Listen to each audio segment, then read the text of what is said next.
నమస్తే, welcome to hello స్వతంత్ర. IAS అధికారి కావాలంటే ఏం చేయాలి? సివిల్ సర్వీసెస్ పరీక్ష క్వాలిఫై చేయాలంటే ఏం చేయాలి? బేసిక్స్ బలంగా ఉండాలంటే ఏం చదవాలి? ఐఏఎస్ పరీక్ష విధానం ఎలా ఉంటుంది? ఇక ప్రిలిమ్స్ మెయిన్స్ ఇంటర్వ్యూలకు ప్లానింగ్ ఎలా ఉంటుంది? ఇలాంటి ప్రశ్నలకు సమాధానాలు కావాలంటే కింది నెంబర్లకు కాల్ చేయండి. ఇక Rakshan IAS academy founder doctor Mamata Manganapalli Swatantra స్టూడియోలో ఉన్నారు. వారిని అడిగి మరిన్ని విషయాలు తెలుసుకుందాం. నమస్తే అండి. నమస్తే అండి. ఎస్ మేడం, చెప్పండి. ఇక ఐఏఎస్కి ప్రిపేర్ అవ్వాలంటే మెయిన్గా ఏం చేయాలి, ఎటువంటి కోచింగ్ తీసుకోవాలి అని అంటారు? సో ఫస్ట్లీ స్టూడెంట్స్ కానీ పేరెంట్స్ కానీ ఎవరైనా ఐఏఎస్కి ప్రిపేర్ అవ్వాలి అనే ఆలోచన రాగానే దానికి ముందు వాళ్ళు ఎందుకు ఐఏఎస్ అవ్వాలనుకుంటున్నారో సెలెక్ట్ చేసుకోవాలి. అలా కాకుండా జస్ట్ ర్యాండమ్గా ఏదో ఎవరినో ఇన్స్పిరేషన్గా తీసుకొని మూవీస్లో చూసినట్టుగా నేను కూడా ఐఏఎస్ అవుతాను అనుకుని ప్రిపేర్ అవుతే వాళ్ళకి సక్సెస్ అనేది తొందరగా రాదు. సో పేరెంట్స్ కానీ స్టూడెంట్స్ కానీ ఐఏఎస్ అవ్వాలి అంటే ఫస్ట్ కష్టపడే తత్వం ఉండాలి. అలా కష్టపడగలుగుతారా? వాళ్ళకి సక్సెస్ సాధించే కాన్ఫిడెన్స్ ఉందా? ప్రిపరేషన్ స్ట్రాటజీ క్లారిటీతో ముందుకు సాగే అవకాశాలన్నీ వాళ్ళు కరెక్ట్గా ఎంచుకుంటారా? ఇవన్నీ ఆలోచించిన తర్వాతే వాళ్ళు ఐఏఎస్ ప్రిపరేషన్ని చూస్ చేసుకున్న తర్వాత ప్రిపరేషన్ ఎలా ఉండాలి, రివిజన్ ఎలా చేయాలి, ప్రాపర్గా ఫోకస్డ్ స్ట్రాటజీతో ముందుకు ఎలా వెళ్ళాలి, ఎలాంటి మెంటర్ని చూస్ చేసుకోవాలి, ఇవన్నీ ఆలోచించి ఒక శ్రద్ధతోని ఒక దీక్షలాగా చేస్తేనే ఐఏఎస్ అనేది సాధ్యమవుతుంది. ఎస్, మరి ముఖ్యంగా సివిల్ సర్వీసెస్ పరీక్ష క్వాలిఫై చేయాలంటే ఏం చేయాలని అంటారు? ఫస్ట్లీ సిలబస్ అండి. మనకి సివిల్ సర్వీసెస్ ప్రిపరేషన్లో మనకి UPSC union public service commission మనకి ఎగ్జామ్ కండక్ట్ చేస్తుంది. సో యూపీఎస్సీ ఈ ఎగ్జామ్కి తగ్గ సిలబస్ ఇస్తుంది. ప్రిలిమ్స్కి ఏం చదవాలి, మెయిన్స్కి ఏం చదవాలి, ఇంటర్వ్యూకి అనేది ఓపెన్ ఎండెడ్ క్వశ్చన్ అనమాట, ఏదైనా అడగొచ్చు. సో ఈ సిలబస్ కాపీని ముందు పెట్టుకొని ప్రాపర్గా సిలబస్లో ప్రిలిమ్స్ పరంగా ఎలా చదవాలి, మెయిన్స్ పరంగా ఎలా చదవాలి అని ఎవరైనా గైడ్ చేస్తే ఆ గైడెన్స్ ప్రకారం ముందుకెళ్తూ ఉండాలి. At the same time current affairs ఒకటి ఉంటుంది. ఆ కరెంట్ అఫైర్స్ని కూడా మనం ఈ సిలబస్ కాపీతో కరెంట్ అఫైర్స్ని లింక్ చేస్తూ చదువుతూ ఉండాలన్నమాట. ఎస్ మేడం, ముఖ్యంగా ఈ సివిల్స్ ఐఏఎస్ అవ్వాలంటే బేసిక్స్ అనేది స్ట్రాంగ్గా ఉండాలి. మరి బేసిక్స్ స్ట్రాంగ్గా ఉండాలంటే ఏం చేయాలి, ఎటువంటి ప్రిపరేషన్ మనం తీసుకోవాలంటారు? సో మనకు సివిల్ సర్వీసెస్ ప్రిపరేషన్ ఐఏఎస్ అవ్వాలి అంటే బేసిక్స్ మనకి ఎన్సీఆర్టీ రూపంలో ఉన్నాయన్నమాట. 6th to 12th ఎన్సీఆర్టీ మనం యూజువల్లీ సజెస్ట్ చేస్తాం స్టూడెంట్స్కి. ఆ బేసిక్ ఫౌండేషన్ ఒకటి స్ట్రాంగ్గా ఫామ్ అయిపోతుంది. మనకు ఎలాగైతే ఒక ఇల్లు కట్టాలంటే ఆ బేస్మెంట్ స్ట్రాంగ్ ఉంటేనే ఇల్లు స్ట్రాంగ్గా ఉంటుంది అని అంటామో, similarly for civil services NCERT based preparation, textbook based preparation స్ట్రాంగ్గా ఉంటే స్టూడెంట్స్కి కాన్సెప్చువల్ క్లారిటీ అనేది కూడా వాళ్ళు తీసుకుంటారు. దాని ద్వారా ఆ కాన్సెప్ట్స్కి కరెంట్ అఫైర్స్ రిలేట్ చేస్తూ ప్రిపేర్ అవుతే వాళ్ళకు ఒక స్ట్రాంగ్ ఫౌండేషన్ అనేది ఫామ్ అయిపోతుంది. సో తర్వాత ప్రిలిమ్స్కి ఎంసీక్యూ బేస్డ్ ప్రిపరేషన్ అంటాము. So multiple choice based preparation ఎలా ఉండాలో దాని ప్రకారంగా కొనసాగిస్తూ, మెయిన్స్లో ఆన్సర్ రైటింగ్ బేస్డ్ మీద ప్రిపరేషన్ కొనసాగిస్తూ, ఇంటర్వ్యూకి వాళ్ళ పర్సనాలిటీని ఎలా ప్రొజెక్ట్ చేసుకోవాలి అనే ప్రాక్టీస్తో ప్రిపరేషన్ కొనసాగిస్తూ, అలా ప్రిలిమ్స్, మెయిన్స్, ఇంటర్వ్యూ మూడింటిని ఒక ఇంటిగ్రేషన్తో పాటు చదివితేనే వాళ్ళకి సక్సెస్ అనేది తొందరగా వస్తుంది. ఎస్ మేడం, మరి ముఖ్యంగా ఐఏఎస్ పరీక్ష విధానం ఎలా ఉంటుంది అని అంటారు? ముఖ్యంగా ప్రిలిమ్స్, మెయిన్స్ ఇంటర్వ్యూలకు ప్లానింగ్ ఎలా ఉంటుంది, ఏ విధంగా ప్లాన్ చేసుకోవాలి, ఇంటర్వ్యూలో ఎలా పర్ఫామ్ చేయాలంటారు? సో మీరు అడిగిన ఫస్ట్ క్వశ్చన్ అసలు ఈ ఎగ్జామ్ ప్యాటర్న్ ఎలా ఉంటుంది అని. నేను ఇందాక చెప్పినట్టు ఈ ఎగ్జామ్లో మనకి 3 స్టేజెస్ ఉంటాయి. ఫస్ట్ స్టేజ్ ప్రిలిమ్స్, అది ఆబ్జెక్టివ్ బేస్డ్ ప్రిపరేషన్ అనమాట. అందులో మనకి 2 పేపర్స్ ఉంటాయి. మార్నింగ్ పేపర్ జనరల్ స్టడీస్ అంటాము. అందులో అన్ని రకాల సబ్జెక్ట్స్ ఉంటాయి. మనకి geography, history, polity, international relations, current affairs based questions, GK based questions, economy, science and technology, environment, ఇలా డిఫరెంట్ సబ్జెక్ట్స్ని బట్టి మనకి క్వశ్చన్స్ ఉంటాయి. అది జనరల్ స్టడీస్ పేపర్ మార్నింగ్ ఉంటుంది యూజువల్లీ ఎగ్జామ్ డే రోజు. అది 200 మార్క్స్కి పేపర్ ఉంటుంది. 100 క్వశ్చన్స్ ఇస్తారు. సో ప్రతి క్వశ్చన్కి కరెక్ట్ ఆన్సర్కి 2 మార్క్స్ వస్తాయి. ఒక ఆన్సర్ రాంగ్ ఉంటే నెగిటివ్ మార్కింగ్ ఉంటుంది. -0.66 అంటే 0.66 మార్క్స్ కట్ చేస్తారు ఒకవేళ రాంగ్ ఆన్సర్ చేస్తే. అది పేపర్ 1. పేపర్ 2 వచ్చేసి మనకి సివిల్ సర్వీసెస్ యాప్టిట్యూడ్ టెస్ట్ అంటారు, సీసాట్ టెస్ట్. అది కూడా ఆబ్జెక్టివ్ బేస్డ్ ఆఫ్టర్నూన్ ఉంటుంది. ఇందులో ఏంటంటే మనకి రీజనింగ్, యాప్టిట్యూడ్, కాంప్రిహెన్షన్ ఈ బేసిస్ మీద ఉంటుందన్నమాట. ఇందులో మనకి 80 క్వశ్చన్స్ ఉంటాయి. ఈచ్ క్వశ్చన్కి 2.5 మార్క్స్ ఉంటాయి. నెగిటివ్ మార్క్ వచ్చేసి -0.83. సో ఒక రాంగ్ క్వశ్చన్కి 0.83 మార్క్స్ కట్ అవుతాయి. కరెక్ట్ క్వశ్చన్కి 2.5 మార్క్స్ యాడ్ అవుతాయి. ఇది ప్రిలిమ్స్. ఈ ప్రిలిమ్స్ ఎగ్జామ్ అనేది టోటలీ క్వాలిఫైయింగ్ ఇన్ నేచర్ అనమాట. ఇందులో మార్క్స్ మనకి ఫైనల్ ర్యాంక్కి రిజల్ట్కి కనెక్ట్ చేయరు. సో ఇందులో క్వాలిఫై అయిన స్టూడెంట్స్ మెయిన్స్కి వెళ్తారు. Mains is totally subjective oriented ఉంటుందన్నమాట. అయితే మెయిన్స్లో మనకి టోటల్ 9 పేపర్స్ ఉంటాయి. అందులో ఫస్ట్ 2 పేపర్స్ వచ్చేసి ఇంగ్లీష్ కంపల్సరీ లాంగ్వేజ్ ఒకటి ఉంటుంది. ఈ 2 క్వాలిఫైయింగ్ ఇన్ నేచర్. తర్వాత జనరల్ స్టడీస్ 1, 2, 3 and 4 ఉంటాయి. ఎస్ఏ పేపర్ ఉంటుంది అండ్ ఆప్షనల్ పేపర్స్ 2 ఉంటాయి. సో సివిల్స్కి ప్రిపేర్ అయ్యే స్టూడెంట్స్ ఆప్షనల్ సబ్జెక్ట్ లాగా ఒక సబ్జెక్ట్ని చూస్ చేసుకోవాల్సి వస్తుంది. ఆ సబ్జెక్ట్లో మనకి 2 పేపర్స్ ఉంటాయన్నమాట. ఇలా టోటల్ 9 పేపర్స్ మెయిన్స్లో ఉంటుంది. ఇవన్నిటికి కలిపి మెయిన్స్లో 1750 మార్క్స్ ఉంటాయి. ఆ 1750 మార్క్స్లో వచ్చే మార్క్స్ని బట్టి స్టూడెంట్స్ని ఇంటర్వ్యూకి పిలుస్తారు. ఇంటర్వ్యూ అనేది పర్సనాలిటీ టెస్ట్ అనమాట. సో మన నాలెడ్జ్ టెస్ట్ అనేది మెయిన్స్లో జరిగిపోతుంది. మన పర్సనాలిటీ ఏంటి అండ్ కాన్ఫ్లిక్ట్ సిట్యువేషన్స్లో కష్టంగా ఉన్న గ్రౌండ్ రియాలిటీస్లో మనం వర్క్ చేసేటప్పుడు సివిల్ సర్వెంట్స్ ఎలాంటి సిట్యువేషన్స్ని ఫేస్ చేస్తారు, ఎలా పాజిటివ్గా ముందుకెళ్తారు, ఇవన్నీ డిఫరెంట్ బేస్డ్ క్వశ్చన్స్ అడుగుతారనమాట ఇంటర్వ్యూలో. ఆ ఇంటర్వ్యూకి మనకి 275 మార్క్స్ ఉంటాయి. సో ఇన్ టోటల్ 2025 మార్క్స్కి మీకు సివిల్స్ ఎగ్జామ్ అనేది జరుగుతుంది. ఆ వచ్చే మార్క్స్ని బట్టి ర్యాంక్స్ ఇస్తారు, తద్వారా ఏ క్యాడర్ అనేది ఇస్తారనమాట. ఎస్ మేడం, మనం ముఖ్యంగా సివిల్స్కి యూపీఎస్సీకి ప్రిపేర్ అవ్వాలంటే ఈ యూపీఎస్సీని ఎలాంటి స్టూడెంట్స్ సెలెక్ట్ చేసుకోవాలి అంటారు? చాలా మంచి క్వశ్చన్ అడిగారండి. సివిల్స్ ఐఏఎస్ అవ్వాలని చాలామంది కలలు అంటారు, అనుకుంటారు. బట్ అది అందరికీ సాధ్యమా కాదా అనేది కూడా స్టూడెంట్స్ మైండ్ సెట్ మీద డిపెండ్ అయి ఉంటుంది. ఎలాంటి స్టూడెంట్స్ ప్రిపేర్ అవ్వచ్చు అంటే డెఫినెట్లీ యావరేజ్ స్టూడెంట్స్ ప్రిపేర్ అయ్యి సక్సెస్ సాధించిన ఎగ్జాంపుల్స్ ఉన్నాయి. అబవ్ యావరేజ్ వాళ్ళు సక్సెస్ సాధించిన ఎగ్జాంపుల్స్ ఉన్నాయి. బిలో యావరేజ్ వాళ్ళని మనం ఎందుకు కన్సిడర్ చేయకూడదు అంటే మేబీ వాళ్ళంతా కష్టపడకపోవచ్చు, వాళ్ళకి ఇది ఎక్కువ టెన్షన్ క్రియేట్ చేసేలాగా ఉంటుంది. బట్ స్టిల్ బిలో యావరేజ్ పిల్లలు అందరూ సివిల్స్కి కరెక్ట్ కాదని చెప్పడానికి కూడా లేదు. దెర్ ఆర్ సమ్ ఎగ్జాంపుల్స్ వాళ్ళు స్కూల్లో ఇంటర్లో బిలో యావరేజ్ లాగా ఉండి తర్వాత సివిల్స్ మాత్రం ఒక గట్టి దీక్షలాగా కష్టపడిన వాళ్ళు సక్సెస్ సాధించిన ఎగ్జాంపుల్స్ కూడా ఉన్నాయి. So we can say that వీళ్ళు మాత్రమే ప్రిపేర్ అవ్వాలి అనేది క్వశ్చనే లేదండి. వాళ్ళు ప్రిపరేషన్లోకి వచ్చిన తర్వాత ఎలా ప్రిపేర్ అవుతారు, ఎంత కన్సిస్టెన్సీ, డిసిప్లిన్, డిటర్మినేషన్తో ప్రిపేర్ అవుతారు, ఎన్నిసార్లు రివైజ్ చేస్తారు అండ్ ఫెయిలియర్స్ వచ్చినా కూడా ఎంత బాగా వాటిని ఫేస్ చేస్తూ ధైర్యంగా ముందుకెళ్తారు, వీటన్నిటిని మీద బేస్ చేసుకొని సివిల్స్కి ఎవరు ప్రిపేర్ అవ్వాలనేది మనం డిసైడ్ చేస్తామన్నమాట. మేడం, మరి సివిల్స్ అనగానే ఐఏఎస్ అవ్వాలని ప్రతి ఒక్కరికి ఉంటుంది. ఐఏఎస్ అవ్వాలి, బాగా చదవాలి, మంచి ఒక పొజిషన్లో ఉండాలని ప్రతి ఒక్కరు అనుకుంటూ ఉంటారు. మరి అలా అవ్వాలంటే కూడా మనం ఫస్ట్ మెయిన్ ఫిజికల్గా మెంటల్గా స్ట్రాంగ్గా ఉండాలి. మరి యూపీఎస్సీ ఎగ్జామ్కి ప్రిపేర్ అవ్వాలంటే ఏ విధంగా ఉండాలి అంటారు? సో మీరు అడిగిన క్వశ్చన్ని నేను ఇప్పుడు రీసెంట్గా మన మార్కెట్లో మన దగ్గర జరిగేది ఏంటి అంటే డిజిటల్ వరల్డ్లో ఉంటున్నాం మనం. ఆ డిజిటల్ వరల్డ్లో ఈవెన్ స్టూడెంట్స్ కూడా ఇప్పుడు ఫర్ ఎగ్జాంపుల్ ఒక ఎగ్జామ్ ఫెయిల్ అయ్యారు అనుకోండి, నా ఫ్రెండ్ కానీ నాకు తెలిసిన స్టూడెంట్ ఆర్ నా ఏజ్ అబ్బాయి కానీ అమ్మాయి కానీ వాళ్ళు డిప్రెషన్లోకి వెళ్ళిపోతున్నారు అనే థాట్ ఆ స్టూడెంట్స్ కూడా డిప్రెషన్ తెప్పించేస్తుంది. ఇలా కాదు, అంటే everybody is fighting their own battles. అది స్కూల్ అయినా, ఇంటర్ అయినా, ఇలాంటి సివిల్ సర్వీసెస్ ప్రిపరేషన్ అయినా, స్పోర్ట్స్ పర్సన్ అయినా, ఏవైనా కూడా. ఇప్పుడు చాలామంది స్టూడెంట్స్ కానీ పిల్లలు కానీ మీ ఫేవరెట్ క్రికెటర్ ఎవరంటే విరాట్ కోహ్లీ అని ఎగ్జాంపుల్ లాగా చెప్పుకుంటారు. బట్ విరాట్ కోహ్లీ ఈ స్టేజ్కి రావాలంటే ఎంత కష్టపడ్డాడు, ఎన్ని కష్టాలు ఎదుర్కొన్నాడు అనేది మనకు ఎవరికి తెలియదు. సిమిలర్లీ ఒక సివిల్ సర్వీసెస్ అనేది మన ఇండియాలోనే టాప్ కాంపిటేటివ్ ఎగ్జామ్. మరి అలాంటి ఎగ్జామ్కి ప్రిపేర్ అయ్యేటప్పుడు ఫెయిలియర్స్ వచ్చినా కూడా నేను ఫిజికల్గా, మెంటల్గా నేను సెట్ చేసుకుంటాను అని గట్టిగా అనుకొని ఈ ప్రిపరేషన్లోకి రావాలి. సో ఫిజికల్గా ఎలా స్ట్రెంగ్తన్ చేసుకోవచ్చు? మెడిటేషన్, యోగా అండ్ కరెక్ట్ టైంకి తినడం, ఎక్కువ వాటర్ తాగడం, సింపుల్ వాకింగ్ వెళ్ళడం, ఎక్సర్సైజెస్ చేయడం, ఇవన్నీ అందరికీ తెలిసినవే. బట్ తెలియడం వేరు, ఇంప్లిమెంట్ చేయడం వేరు. సో స్టూడెంట్స్ అందరూ ఇవన్నీ ఇంప్లిమెంట్ చేయడం అనేది స్టార్ట్ చేయాలి. అది ఫిజికల్గా.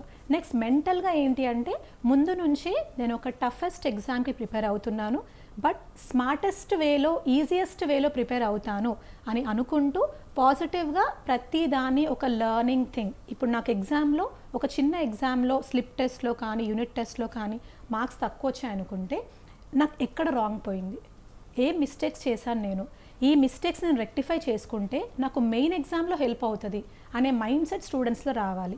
అంతేకాని ప్రతి చిన్న చిన్న టెస్ట్లో కూడా మార్క్స్ తక్కువ అవుతూ ఉంటే డిప్రెషన్లోకి వెళ్ళిపోవడం, నేను ఇంక ఇది చేయలేనేమో, నేను అసలు ఐఏఎస్కి సెట్ కానేమో అనేవి మాత్రం స్టూడెంట్స్ మైండ్లో రాకూడదు.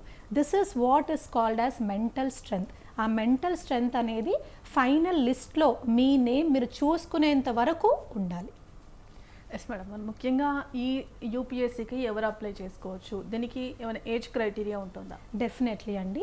సో స్టూడెంట్స్ ఎప్పటి నుంచి ప్రిపేర్ అవుతున్నా కూడా, ఈ రోజుల్లో మనం స్కూల్ విత్ ఐఏఎస్ చూస్తున్నాము, degree with IAS, inter with IAS చూస్తున్నాం కదా. సో ఏ ఏజ్లో ప్రిపరేషన్ స్టార్ట్ చేసినా కూడా స్టూడెంట్స్ ఎవరు అప్లై చేస్తారు అంటే, ఒక డిగ్రీ అనేది అయిపోయిన స్టూడెంట్స్ అప్లై చేయాలి. ఈ డిగ్రీ అనేది మామూలుగా బీఎస్సీ, బీకామ్ లాంటి డిగ్రీ అవ్వచ్చు, ఇంజనీరింగ్ డిగ్రీ అవ్వచ్చు, మెడిసిన్ డిగ్రీ అవ్వచ్చు, బీడిఎస్ డిగ్రీ అవ్వచ్చు, it can be any degree.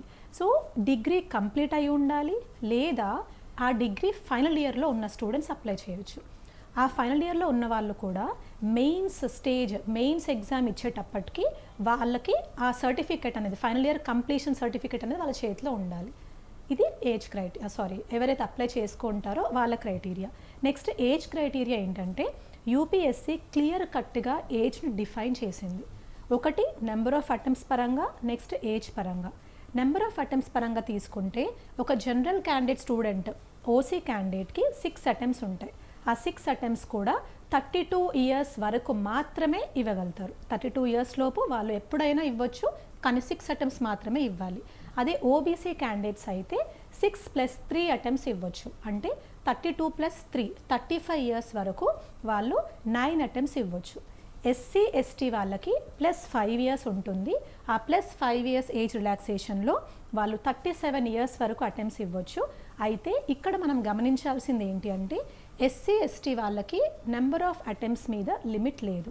So 37 age లోపు వాళ్ళు ఎన్ని నెంబర్ ఆఫ్ అటెంప్ట్స్ అయినా ఇవ్వచ్చు. తర్వాత ఫిజికలీ డిసేబుల్డ్ వాళ్ళకి +10 ఇయర్స్ ఉంటుంది. అలాగే సర్వీస్ మెన్, ఆర్మీ పీపుల్ ఉన్న పిల్లలకి వేరేవి కూడా వాళ్ళ క్రైటీరియా యూపీఎస్సీ క్లియర్గా డిఫైన్ చేసింది. ఎస్ మేడం, మరి ఈసారి యూపీఎస్సీ అప్లికేషన్స్లో యూపీఎస్సీ కొత్త రూల్స్ని కూడా తీసుకొచ్చింది. ఆ రూల్స్ ఏంటి, అసలు ఆ ఫస్ట్ టైం అప్లై చేసుకునే స్టూడెంట్స్కి ఏ విధమైన ఇన్స్ట్రక్షన్స్ అనేది ఉండాలి? సో ఈసారి అంటే మన 2026 యూపీఎస్సీలో యూపీఎస్సీ అనేది చాలా ట్రాన్స్ఫర్మేషనల్ రూల్స్తో తీసుకొచ్చిందనమాట. It was like a surprise as well as shock to many people. So ఆ రూల్స్ ఏంటి అంటే, ఫస్ట్ థింగ్, ఇంతకుముందు మనకు పార్ట్ 1, పార్ట్ 2 రిజిస్ట్రేషన్లో క్లియర్గా అయిపోయేది. అంటే స్టూడెంట్స్ కావాల్సిన సర్టిఫికెట్స్ అన్ని పక్కన పెట్టుకొని ఒక 1 అవర్ అప్లికేషన్ ప్రాసెస్ ఫాలో అయితే జరిగిపోయేది. ఇప్పుడు అలా కాదు, ఒక 4 స్టేజెస్ లాగా డివైడ్ చేసింది యూపీఎస్సీ. ఆ 4 స్టేజెస్లో ఫస్ట్ స్టేజ్ ఏంటంటే అకౌంట్ క్రియేట్ చేసుకోవాలి. So UPSC online website open చేసి అకౌంట్ క్రియేట్ చేసుకోవాలి. తర్వాత సెకండ్ స్టేజ్లో యూనివర్సల్ రిజిస్ట్రేషన్ నంబర్ అనేది ఒకటి ఉంటుంది. దాంట్లో మన డీటెయిల్స్ అన్ని ఇచ్చి ఆ ప్రాసెస్ కంప్లీట్ చేయాలి. తర్వాత కామన్ అప్లికేషన్ ఫామ్లో మన కేటగిరీ, సోషల్ స్టేటస్, ఫ్యామిలీ పరంగా స్టేటస్ అవన్నీ క్లియర్గా అడుగుతుందన్నమాట. అండ్ లాస్ట్ 4th దాంట్లో ఎగ్జామ్ రిలేటెడ్ డీటెయిల్స్ అడుగుతుంది. అట్ ద సేమ్ టైం ఈసారి యూపీఎస్సీ ఏం చేసిందంటే, మనం పాస్పోర్ట్ సైజ్ ఫోటో పెడతాం కదండి అప్లై చేసేటప్పుడు, ఈసారి యూపీఎస్సీ మనం అప్లై చేసే ముందు 10 days ముందు మాత్రమే ఆ ఫోటో తీసుకొని ఉండాలి. Within 10 days of applying the exam తీసుకోవాలి. అండ్ లైవ్ ఫోటో క్యాప్చర్ ఒకటి పెట్టింది. ఎందుకంటే 10 days ముందు తీసుకున్న ఫోటో ఆ లైవ్ ఫోటో క్యాప్చర్తో మ్యాచ్ అవ్వాలి. మ్యాచ్ అవ్వకపోతే that application will be rejected. So ఇది ఒక కొత్త రూల్ తీసుకొచ్చింది అప్లికేషన్లో. సిగ్నేచర్లో కూడా 3 signatures తీసుకుంటుంది యూపీఎస్సీ. ఇంతకుముందు ఒకటే సిగ్నేచర్ ఉండేది, ఇప్పుడు 3 signaturesలో కూడా మనం సిమిలర్గా చేసేలాగే ఉండాలి. అదొక కొత్త రూల్. ఇంకోటి చాలా ట్రాన్స్ఫర్మేషనల్ రూల్ ఏంటి అంటే అండి, క్యాడర్ విషయంలో. క్యాడర్ అంటే ఒక స్టూడెంట్ ఆల్రెడీ ఐఏఎస్ అయిపోయాడు, లేదా ఐఎఫ్ఎస్, ఇండియన్ ఫారెన్ సర్వీస్ వచ్చేసింది ఆ అబ్బాయికి. మళ్ళీ ఆ అబ్బాయి ఎగ్జామ్ రాయాలి అనుకుంటే UPSC is not allowing that student to right the exam again. ఇది ఇంతకుముందు కూడా ఉండేది, ఈసారి ఇంకా స్ట్రింజెంట్గా చేసింది. నెక్స్ట్ ఏంటంటే, ఒకసారి ఐపీఎస్ వచ్చిన స్టూడెంట్ నెక్స్ట్ టైం ఐపీఎస్ మళ్ళీ ఎగ్జామ్ రాసుకోవచ్చు, కానీ నెక్స్ట్ టైం ఐపీఎస్ వస్తే కనుక అతనికి సర్వీస్ అనేది ఉండదు. అంటే he can't choose for IPS again, ఒకసారి ఐపీఎస్ వచ్చిన పర్సన్. నెక్స్ట్ ఏంటంటే, మనకు సెంట్రల్ ఏ సర్వీసెస్, సెంట్రల్ బి సర్వీసెస్ అని ఉంటాయి. అయితే ఈసారి యూపీఎస్సీ కొత్త రూల్ ఏంటి అంటే, ఒకవేళ స్టూడెంట్కి ఐపీఎస్ కానీ సెంట్రల్ ఏ సర్వీసెస్లో కానీ ఏదైనా సర్వీస్ వచ్చిందనుకోండి, ఆ స్టూడెంట్ మళ్ళీ ఇప్పుడు ఫర్ ఎగ్జాంపుల్ ఐఆర్ఎస్ ఆఫీసర్ అయ్యాడు ఒక స్టూడెంట్. ఆ స్టూడెంట్ మళ్ళీ నెక్స్ట్ ఇంకొకసారి నేను ఎగ్జామ్ రాసి ఐఏఎస్ అవ్వాలి అనుకుంటున్నాను అనుకుంటే యూపీఎస్సీ ఏం చేసింది, ఇలాంటి వాళ్ళకి సింగిల్ అటెంప్ట్ ఇంకొకటి ఎక్స్ట్రా ఇస్తుంది. ఇంతకుముందు ఏంటంటే మల్టిపుల్ అటెంప్ట్స్, ఐఏఎస్ అయ్యేంత వరకు వాళ్ళకి 6 అటెంప్ట్స్ ఉంటే 6 అటెంప్ట్స్లో మళ్ళీ రాసుకుంటూ ఉండేవాళ్ళు. ఈసారి అలా కాదు, మీకు సెంట్రల్ సర్వీస్ వచ్చింది అంటే మీకు ఇంకా 1 అటెంప్ట్ మాత్రమే ఉంటుంది. అది ఇమీడియట్లీ నెక్స్ట్ ఇయరే ఇవ్వాలి, మళ్ళీ వెయిట్ చేయడానికి ఉండదు. ఒకవేళ తర్వాత ఇవ్వాలి అనుకుంటే వచ్చిన సర్వీస్ని రిజైన్ చేసిన తర్వాతే ఎగ్జామ్ రాయాలి. ఇంత స్ట్రిక్ట్ రూల్స్ పెట్టడం వల్ల ఏమవుతుందంటే ఆల్రెడీ సర్వీస్లో ఉన్న వాళ్ళు రిపీటెడ్గా ఎగ్జామ్ రాయడం వల్ల కాంపిటీషన్ అనేది వాళ్ళకి పరిమితం అవుతుంది. బికాస్ ఎగ్జామ్ ఎక్స్పోజర్ వాళ్ళకి వచ్చేసింది, సర్వీస్ ఎక్స్పోజర్ వచ్చింది, వాళ్ళకి అది ఒక యాడెడ్ అడ్వాంటేజ్ లాగా అవుతుంది rather than new comers, new students. So UPSC దీన్ని దృష్టిలో పెట్టుకొని ఒకసారి సర్వీస్ వచ్చింది అంటే మీరు ఇంకొకసారి మాత్రమే రాయగలుగుతారు, మళ్ళీ రాసుకోవాలి అనుకుంటే మీరు వచ్చిన సర్వీస్కి రిజైన్ చేయాల్సిందే అని స్ట్రిక్ట్గా చెప్పింది. ఇలాంటి కొత్త రూల్స్ అన్నీ ఈసారి పెట్టింది. Yes ma'am. మరి ఇప్పుడున్న జనరేషన్లో కాంపిటీషన్ అనేది చాలా ఎక్కువైపోయింది. అందులోని యూపీఎస్సీ అనగానే చాలా మంది కూడా చాలా ఇంట్రెస్ట్ చూపిస్తారు. అందరూ కూడా నేను ఐఏఎస్ అవ్వాలంటూ కూడా చాలా స్ట్రాంగ్గా ఉంటున్న పరిస్థితి. మరి ఈ కాంపిటీషన్ ఉన్న నేపథ్యంలో కూడా ర్యాంక్ యూపీఎస్సీకి ఎంత ర్యాంక్ వస్తే క్వాలిఫై అయినట్టు? యాక్చువల్లీ మనకి ర్యాంక్ క్వాలిఫై అంటే మనది first stage qualifying paper prelims అనుకున్నాం కదా. మీకు ఒక రియాలిటీ ఇస్తాను, అది సాడ్ రియాలిటీ అనుకోవచ్చు, షాకింగ్ రియాలిటీ అనుకోవచ్చు. యూపీఎస్సీ ఎగ్జామ్కి అప్లై చేసే వాళ్ళ నెంబర్ ఎంత ఉంటుంది అంటే యూజువల్లీ ఒక 10 lakhs to 12-13 lakhs అప్లై చేస్తారు. అందులో ఎంతమంది ఈ ఫస్ట్ స్టేజ్ ఆఫ్ ఎగ్జామ్ రాస్తారంటే 50% of people apply. So around 5 to 6 lakhs మంది ప్రిలిమ్స్ ఎగ్జామ్ రాస్తారు. తర్వాత అందులో నుంచి మెయిన్స్కి సెలెక్ట్ అయ్యి అల్టిమేట్లీ ర్యాంక్ వచ్చేటప్పటికి 1000 స్టూడెంట్స్కి పడిపోతారు. అంటే ఈ లెక్కన చూస్తే యూపీఎస్సీ సక్సెస్ రేట్ అనేది లెస్ దాన్ 0.2% ఉంటుంది. ఇది sad reality. And at the same time కొంతమంది స్టూడెంట్స్కి ఇది మోటివేటింగ్ ఫ్యాక్టర్ కూడా. ఎందుకు మోటివేటింగ్ ఫ్యాక్టర్ అంటే అంత తక్కువ లిస్ట్లో నేను ఉండి చూపిస్తాను, నేను ఎందుకు ఉండకూడదు అనే ఫ్యాక్టర్ గట్టిగా తీసుకొని కష్టపడితే ఈ less than 0.2% success rate of UPSC అనేది స్టూడెంట్స్కి హైయెస్ట్ మోటివేషనల్ ఫ్యాక్టర్ అవుతుంది. మీ రక్షణ్ ఐఏఎస్ ఫౌండర్ ద్వారా మీరు ఎంతమందికి స్టూడెంట్స్కి కోచింగ్ ఇచ్చారు? ఇప్పటివరకు ఎంతమంది ఐఏఎస్ అయిన వాళ్ళు ఉన్నారు? యా, వెరీ నైస్ అండి, thank you for asking that question. So మన రక్షణ్ ఐఏఎస్ అకాడమీ జస్ట్ నేను 2024లో స్టార్ట్ చేశాను అనమాట. అప్పటి నుంచి నేను మనకి యూపీఎస్సీ అంటే ఐఏఎస్కి ప్రిపేర్ అయ్యే స్టూడెంట్స్ని, గ్రూప్ 1కి ప్రిపేర్ అయ్యే స్టూడెంట్స్ని నేను గైడ్ చేస్తున్నాను. నేను పర్సనల్ మెంటర్షిప్ మీద ఎక్కువ ఫోకస్ చేస్తున్నాను అనమాట. ఎందుకని అంటే స్టూడెంట్స్ కోచింగ్ తీసుకునేటప్పుడు వాళ్ళకి కోచింగ్ ఎక్కడైనా అవైలబుల్ ఉంటుంది, క్లాసెస్ యూట్యూబ్ ఓపెన్ చేస్తే free classes n number of classes available ఉంటున్నాయి. కానీ పర్సనల్ మెంటార్ అనేది మాత్రం స్టూడెంట్స్కి ఉండట్లేరు. ఆ పర్సనల్ మెంటార్ వల్ల మనకు డిఫరెన్స్ ఏముంటుంది? ఆ పర్సనలైజ్డ్ ప్రిపరేషన్. ఫర్ ఎగ్జాంపుల్ మీరు ఒక టైప్ ఆఫ్ స్టూడెంట్, మీరు ఒకలాగా ప్రిపేర్ అవుతారు. సో నేనేం చేస్తాను, నా పర్సనల్ మెంటర్షిప్ ద్వారా మీకు ఎలాంటి ప్రిపరేషన్, ఎలాంటి టైం టేబుల్ సెట్ అవుతుందో నేను అదే టైం టేబుల్ ఇస్తాను. Yes ma'am. కాలర్ సిద్ధంగా ఉన్నారు, కాల్తో మాట్లాడండి. షూర్ అండి. హలో, నమస్తే అండి. నమస్తే అండి. చెప్పండి. 6th, 7th, 8th నుంచి ఐఏఎస్ అన్నారు మాధ్యమా మేడం? సారీ, 6వ క్లాస్ నుంచి ఐఏఎస్ నేర్పిస్తామని బోర్డులు తెచ్చేస్తారు. వాళ్ళకి ఆ టాలెంట్ ఉంటుంది, వీళ్ళు ఎలా ఓన్లీ ఫర్ క్యాష్ చేసుకోవడం కోసం చెప్పారు అనుకోవచ్చా? మళ్ళీ ఒకసారి క్వశ్చన్ రిపీట్ చేస్తారా? వాయిస్ డిస్టర్బెన్స్ అవుతుంది. 6th class, 7th class, 5th class నుంచి ఐఏఎస్ కోచింగ్ అంటూ చెప్తున్నారు కదా, ప్రచారం చేస్తారు కదా, అప్పటికి ప్రిపరేషన్ అవసరమా? అది సాధ్యం అవుతుందా? ప్రచారం అనుకోవాలా? ఓకే అండి, షూర్, నేను ఆన్సర్ చేస్తానండి మీ క్వశ్చన్కి. ఈ రోజుల్లో మనం కామన్గా ఇదే చూస్తున్నాం, 6th నుంచి 7th నుంచి ఐఏఎస్ అని. ఇది పిల్లల కంటే ఎక్కువ నా పర్సనల్ ఒపీనియన్ ఏంటంటే ఇది పేరెంట్స్ మైండ్స్లో వస్తున్న థాట్ నేను అనుకుంటున్నాను. అంటే మా పిల్లలు, మా అబ్బాయి కానీ మా అమ్మాయి కానీ ఐఏఎస్ అవ్వాలి కాబట్టి నేను 6th నుంచే కోచింగ్ ఇప్పిస్తాను, 7th నుంచే కోచింగ్ ఇప్పిస్తాను అనుకొని పేరెంట్స్ చేస్తున్న ఇది అనమాట. అయితే దీన్ని నేను 80% నేను రాంగ్ గానే చూస్తాను. ఎందుకంటే వాళ్ళలో ఆ కేపబిలిటీ ఉండదు, నాకు తెలిసి.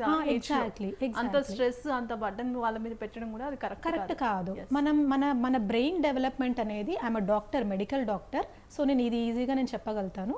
సో మన బ్రెయిన్ డెవలప్మెంట్ అనేది ఇయర్లీ వైజ్ ఉంటుంది. అంటే ఈ ఇయర్ ఇప్పుడు suppose 1 year baby, 2 years boy, 3 years baby, 4 years kid, ఇలా మనకి ఇయర్లీ బ్రెయిన్ డెవలప్మెంట్ అనేది అవుతూ ఉంటుంది. మనం డిగ్రీ తర్వాత చదవాల్సిన దాన్ని మనం 6th class స్టూడెంట్ మీద రుద్దితే వాళ్ళ బ్రెయిన్ అప్పటికి అవి తీసుకోవడానికి డెవలప్ అవ్వదు. కావాలంటే దానికి సొల్యూషన్గా పేరెంట్స్ ఏం చేయొచ్చు అంటే, చదవడం అనే ప్రెషర్ లేకుండా 10th ఇంటర్ వరకు హాయిగా చదువుకో, కానీ నీ యాంబిషన్ మాత్రం ఐఏఎస్ అనేది మర్చిపోవద్దు. ఐఏఎస్ అవ్వాలి అంటే చాలా కష్టపడాలి. ఆ కష్టపడడం నువ్వు ఇప్పటి నుంచే చేయి.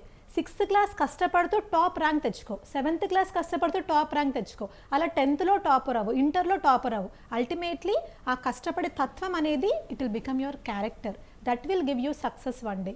ఇలా పేరెంట్స్ చెప్పగలిగితే బాగుంటుందని నా ఉద్దేశం.